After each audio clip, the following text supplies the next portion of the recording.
Farming life sim games have come a long way. Introduced by the classics Pokyo games, or now called Story of Seasons, was a segmented and niche genre back then, to now being loved by so many people after the introduction of Stardew Valley. After 6 years since the release date of Stardew Valley, Coral Island is finally here and will be released on Steam next week, October 11, 2022. A farming life sim game where they mention that Coral Island is a reimagined farm sim game inspired by the classics. In this video, I will talk about why Coral Island is going to be the next big farming life sim game.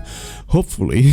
I feel like Coral Island got everything that all farming life sim games have. For that, we are going to straight jump to the features that will be in the full release of the game, based on the Kickstarter page. From minigames, bug catching, museum, NPC seasonal outfits, console and Switch sport, another village that you can explore, in this case an underwater village. Your kids will also be able to grow up, mod support, and multiplayer. Other basic features like romance and marriage, character customizations, combat, dungeon crawling, and house decoration are also there. From the paper, it sounds like a perfect farming life sim game. It also has my burning feature suggestions that I mentioned in the Story of Seasons A Wonderful Life video, like mod supports and localization. Mod support will be a huge feature, and it has already been proved by how Stardew Valley modding community is the other reason why the game is still actively adored by people until now. But with all the things that I said, there is some stuff that makes me worried about Coral Island. First, it will be released first on PC with early access, and a lot of features will be not included in this space. Here are the features that will not be there, or at least not completed yet, for the early access version based on their Steam page. Multiplayer isn't available yet.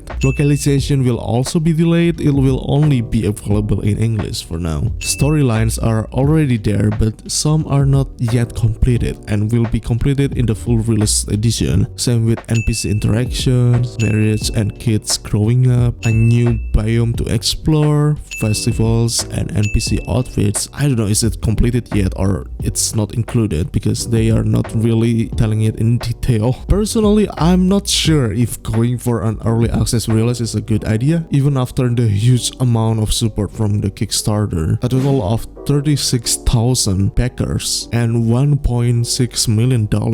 I hope that it will not backfire and lose the hype or momentum like what happened with Temtem, the online multiplayer Pokemon game. I guess because the game feels too ambitious, especially because the developer is a small indie team from Indonesia and this is their first game ever. With that being said, we are going to the second thing that worries me. It probably will be too ambitious, and with so many things that they are trying to cover from all farming life sim games, I'm worried about the identity of the game itself. You can do farming, but also save the world by cleaning the sea and beating the evil corporation that trying to scoop the profit from it. This sounds like Harvest Moon Hero of Leaf Valley or Save the Homeland and the Jojo Mart from Stardew Valley. Characters, aesthetics, and animals are based on real life with a realistic approach from the character's model, but with Disney-like art style for the character portraits. And while you are saving the coral and cleaning the sea, exotic fishes will appear and you will be able to catch them somehow. It's weird and contradicting in my opinion.